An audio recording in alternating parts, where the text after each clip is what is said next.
நான் யாரு? என் பிள்ளைங்களுக்கு அப்பன். உனக்கு யாரு? புருஷன். உங்க அப்பனுக்கு யாரு? மட்டமான மருமகன். எது? மூத்த மருமகன். என்ன தெரியுதா? உன் பிள்ளைகளுக்கு அப்பன், உனக்கு புருஷன், உங்க அப்பனுக்கு மருமகன். இப்படி 3 போஸ்டிங்க முழுசா வச்சுக்கிட்டு நாயா அலையிறேன். இத புதுசா ரைஸ் மில்லுக்கு பேர் வைக்கிறதுக்கு டிஸ்கஷன் நடத்துறீங்க. டிஸ்கஷன். அதுக்கு என்னப்பா? என்ன போட்டு நான் அடப்பு தெரிச்சு போவோம். அடப்பு வெள்ளச்சாமிங்கிற என் பேரை வச்சா குறைஞ்சாடி போயிருவீங்க. குறைஞ்சா போயிருவீங்க. என்னம்மா கீழே சத்தம்? பேசிக்கிட்டு இருக்கேன் மாமா. இப்படி எல்லாம் கேட்டா பயந்துருமா? உங்க அப்பன் பெரிய மீசை வச்சிருந்தா மதுரை வேற நினைப்பா. மறுபடியும் அங்க என்னமா சத்தம்? பேசிக்கிட்டு இருக்கேன் மாமா.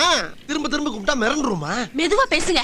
என்னடி மெதுவா பேசுங்க? என்ன மெதுவா பேசுங்க? அப்படி பேசுங்க. கும்மிருவே கும்மி அம்பிட்டு பேரும் சொல்லிவிட்டே. ஆமா. என்னம்மா கீழே சத்தம்? ஏயா உயிரை வாங்குற? நல்லா தான் கேட்கல. அப்புறம் என்ன சொன்னாங்க? ஒன்னு சொன்னாங்க கேட்டுக்கிட்டே இருக்க. நீ எல்லாத்தையும் உனக்கு சொல்லணும். மீசையை வச்சுதான் கேட்டுக்கிட்டே இருக்காயா கேள்வி. இருங்கடா நானும் காது வரைக்கும் மீசை வச்சுக்கிறேன். ஐயோ கோவப்பட்டனே, சோத்துல விஷம் வச்சிருவாங்களே.